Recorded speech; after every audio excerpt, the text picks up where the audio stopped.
Okay, so the report yesterday was new filings for unemployment benefits rose 100,000 to 1.4 million. New filings, first time filings for unemployment benefits. Okay. How many people have filed for unemployment benefits since this thing began back in March, early March? 52.7 million people have filed for unemployment benefits. 52 plus million people on benefits. That's a third, virtually almost a third of the labor force, the workforce in this country has been unemployed at some point. And actually, it's more than that, because you got to add another 8 million people who dropped out of the labor force, gave up looking for work. They're not counted in the labor force calculation and the unemployment calculation. 8 million people gave up, dropped out.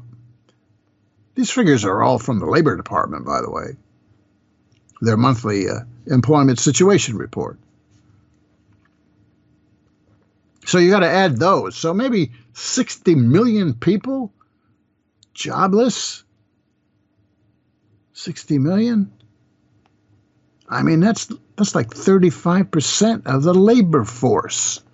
I mean, even the depths of the Great Depression in 32, 33, it was 25%. Clearly more. Okay, so let's just look further at these job numbers. Okay, 1.4 million new unemployment filings. That's not the total. That's just the state unemployment, the traditional pre-existing unemployment benefit system. 1.4 million, up from 1.3. You got to add another nearly a million more filing for new benefits here under this federal supplemental program called the PUC, Pandemic Unemployment Program, Benefits Program. You know, freelancers, gig workers, independent contractors, and so forth, of which we've got well over 10 million in this country, 10, 20 million people working in that category. Okay, so they filed 975,000 last week, new PUC unemployment filings, up from about 50,000 previous week. Constant. How many people now are on these special benefits, which is the $600 a month supplement, you see? How many? 14 million people on the supplement, getting the $600 extra. 14 million. Big number. Goes away in a week. 14 million people are going to have their income, spendable income, reduced by $600.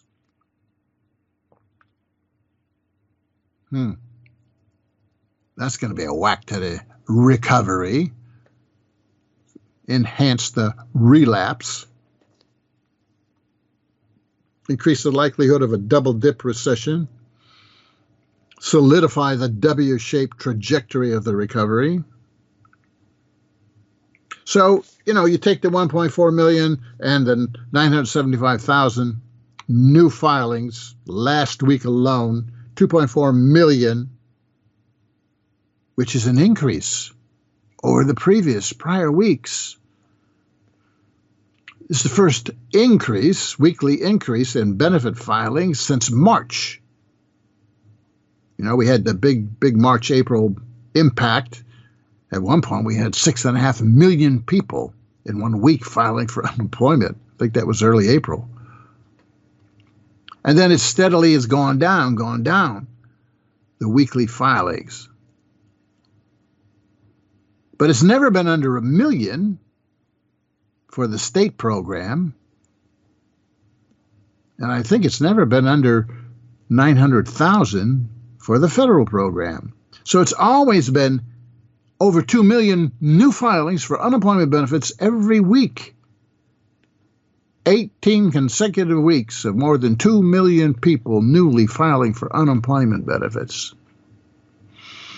Now, it's true, in some places, the flat $600 enables some folks to make more than what they were making. You know, go to places like Mississippi. You know what the max unemployment benefit you could get in Mississippi? $235 a month. And in some places as low as a week, as low as $100 a week. Starvation wages, starvation benefits. You can hardly call them. You see, the states are able to determine how much they want to give in their unemployment benefits programs. You go to Washington State, you get pretty good. You get over half, maybe even more. I don't know. California, the max is $450 a week. Mississippi, $235. You know, it's ironic that the red states, the South, are the states where the unemployment benefits, you know, are the stingiest. And yes, you give people $600. They're going to be making pretty darn close to what they were making. And most of those folks are a minimum wage. You know, and if you're a restaurant worker, you get less than minimum wage. So the $600 is a good boost.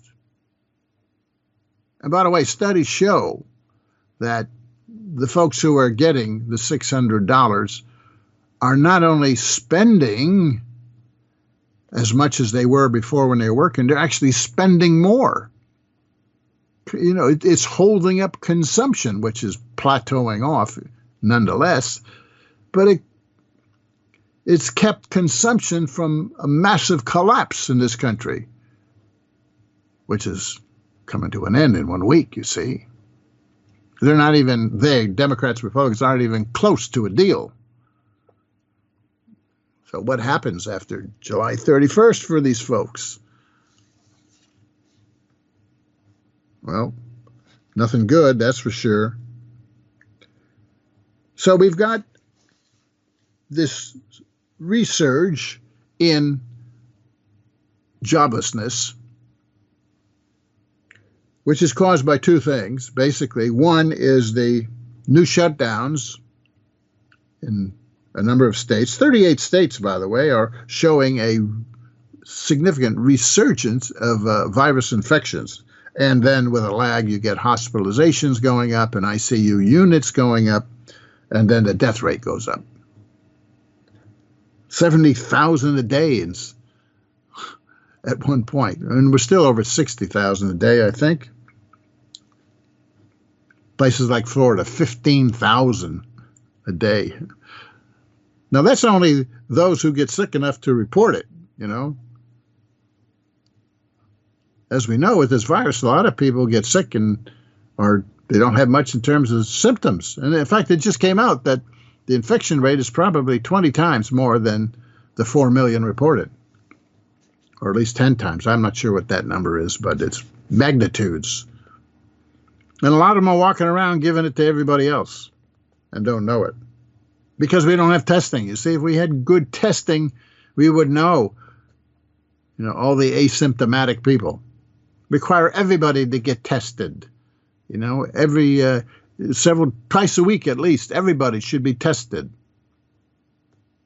That's what they've done in South Korea and places like that where it's totally under control. Okay, so 38 states, new shutdowns. That's driving some of the rise in unemployment claims and jobless. Because the number of unemployment claims is not the true number of total unemployed, you see, because a lot of people aren't eligible for it. Or they drop out of the labor force and they're not eligible for it. If you exhausted your unemployment benefits, well, you're not going to show up. In fact, you're going to show up that those who are continuing to get unemployment benefits is declining. And that's true. continuing benefits are declining, while we got a rise in new benefits claims. Well, how could that happen? Well, because people are running out of unemployment benefits. That's why. We're bringing people in the front, adding to them, and we've got a hole in the back, and they're leaving. Now, look at these numbers here. In June, for June, reported in early July by the government, 4.8 million new jobs. 4.8 million. 3 million were retail and restaurant and similar jobs. Those are the jobs that are being laid off right now. Those are the folks who are reapplying for first-time benefits again as they get laid off. 3 million of the 4.8 million were the most susceptible industries and occupations, and those are being whacked again. And you know, those who came back to work since March, April, those who came back to work, over half of them were part-time temp workers. Over half of them. In other words, the government brought them back. Employers brought them back. But you know what? They brought them back as part-time and temp because they weren't sure whether they were going to keep them all the time. They weren't sure whether they were going to keep them employed. So they brought them back part-time temps. It's easier to get rid of them, you see, when they're part-time temp. And that's what they did. Now they're getting rid of them. So we have 52.7 million having filed for unemployment benefits since the beginning of this, over a third of the workforce. 32 million are still getting benefits, 32 million. 14 million of those getting the $600. So where's the other 20 million? 52 million signed up, 32 million still getting. That's a 20 million difference. Where's the other 20 million? Well,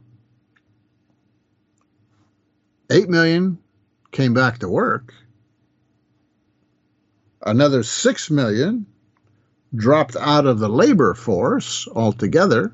So that's 14 of the 20 million difference. And probably 5 to 6 million exhausted their unemployment benefits. Roughly, these are rough. We know 8 million came back to work. About half part-time, another half full-time.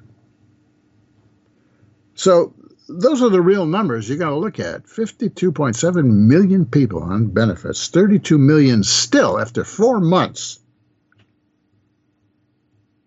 6 to 8 million dropped out of the labor force. Only 8 million jobs created, and now we're losing those.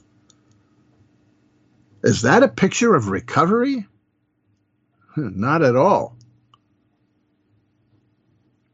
That's a picture of a weak rebound. A weak rebound. Now, the problem is not just the virus surging and reclosing, shutting down, particularly service businesses, or people not going out, or reducing their public activity, and spending less, retail, and so forth. But now we've got coming behind this. You see, big businesses see this happening. And now they're saying, by the way, J.P. Morgan Chase saying, it looks like we may have a W-shaped recovery. A weak recovery. And so are Federal Reserve governors admitting, this looks like a protracted, long recovery, which is just a cover way of saying W-shaped, right? But now we got big business who see this picture. They see this picture of a very poor response economically, and the fact that the virus is not being dealt with and resurging, and new layoffs occurring, And they're saying, well, it's a long-term picture, and it doesn't look to us like there's going to be an early recovery. We're going to have to really plan some big layoffs. We're going to have to really batten down the hatches and really restructure and prepare for the new normal, which is very weak consumption and growth going forward, and a government stimulus that doesn't look that stimulating. So we're going to start laying off. United Airlines, 36,000 layoffs announced starting September. American, 25,000. All these big retail companies shutting down thousands of stores as we talk, or even filing for bankruptcy. I mentioned some of them last week, a whole host of them in retail, and you're not hearing about all the defaults and bankruptcies going on in the oil fracking patch, in the Northern Plains and in Texas. Big layoffs there. And that was a source of major job creation prior to this. That's gone south. Hotels and casinos, entertainment companies. You don't hear about the strip mall service and retail companies, do you? Oh, they're going under. Well, I think I'd seen in June, I saw, a survey of Yelp did a survey of its base and found, tens of thousands, maybe 45,000 or 130,000. I'm not sure which one, the companies that have shut for good. And Harvard did a study, 110,000 shut for good, shut down for good, and more are going to shut down now. This PPP program is supposed to keep the small businesses afloat. Yeah. Well, it was gamed by a lot of larger businesses, stole a lot of the money. And now they had to add a supplement. And even that supplement is not getting out the way it works. Look, restaurants and small businesses, retail businesses account for 44% of all the jobs provided by small business. And there's millions, tens of millions of jobs provided by small business, 44%. What percent of the PPP loans did restaurants and small retail businesses get? What percent? 10% of the loans, 10% of the 520 billion paid out already under PPE went to companies, small businesses that provide 44% of the jobs. Now, don't tell me it's not being gamed by bigger companies with the help of their banking buddies, because, all this money virtually goes through the banks, the big banks. So, it hasn't been all that effective for a lot of small businesses. And now the small businesses got to shut down again. Doesn't look good. Defaults, bankruptcies. And now, if they don't come up with, and it doesn't look like there's any agreement in the HEROES negotiations, if they don't come up with aids to states and cities starting next month, August, cities are going to be planning mass layoffs of their own because their expenses have gone through the roof and there's no revenue coming in. They're going to start laying off a lot of people on top of the services relayoffs, on top of the big corporations restructuring and announcing tens of thousands of worker layoffs. Mass unemployment. We're definitely heading into a W dip. Well, let's talk about the HEROES negotiations, the HEROES bill.